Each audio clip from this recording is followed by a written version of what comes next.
श्री बटुक भैरवनाथ दाता दया मुझ पे कीजिए, मैं द्वार पे प्रभु आ गया, अब शरण मुझको लीजिए।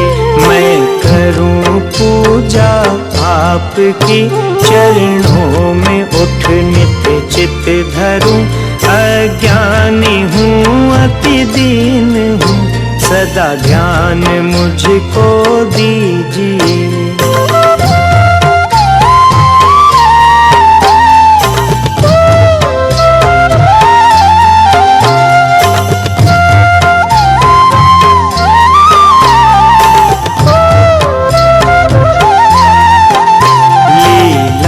तुम्हारी अजब है, तुम दया के भंडार हो, कलिकाल के गणराज हो, भक्तों के तारणहार हो, लटिहाल घुंघरू भाल